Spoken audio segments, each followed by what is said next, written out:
সাধারণ মানুষের মতামত চাইল এক দেশ এক ভোট কমিটি। শনিবার প্রকাশিত হয়েছে এই সংক্রান্ত বিজ্ঞপ্তি। মাত্র ৮-৯ দিন সময় দিয়ে 15ই জানুয়ারির মধ্যে মতামত জানাতে বলা হয়েছে। আইনি ও সাংবিধানিক কি পরিবর্তন করা দরকার সেই ব্যাপারে মতামত চাওয়া হয়েছে। এর আগে 6টি জাতীয় দল এবং 33টি আঞ্চলিক দল সহ অনেকগুলি রাজনৈতিক দলের কাছে মতামত জানতে চাওয়া হয়। চলতি বছরের সেপ্টেম্বরে কেন্দ্রীয় সরকার এক দেশ এক ভোট কমিটি গড়ে।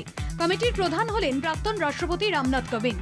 দেশে লোকসভা ও বিধানসভা, পুরসভা ও পঞ্চায়েত নির্বাচনগুলি নানা সময় ছড়িয়ে ছিটিয়ে না হয়ে এক সময় করা যায় কিনা সেই সম্ভাবনা খতিয়ে দেখতে তৈরি হয় এই কমিটি।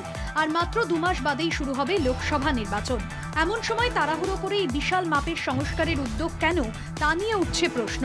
বেশ কিছুদিন ধরেই দেশে একসঙ্গে লোকসভা এবং বিধানসভা ভোটের প্রয়োজনীয়তা নিয়ে সরব বিজেপি এবং কেন্দ্রীয় সরকার। তাদের যুক্তি, একসঙ্গে বিধানসভা ও লোকসভা নির্বাচন হলে নির্বাচনের খরচ অনেকটাই কমবে। তাছাড়া বিভিন্ন সময়ে ভোট হওয়ার কারণে দেশের নানা জায়গায় চালু হয় মডেল কোড অফ কন্ডাক্ট নামের বিধিনিষেধ।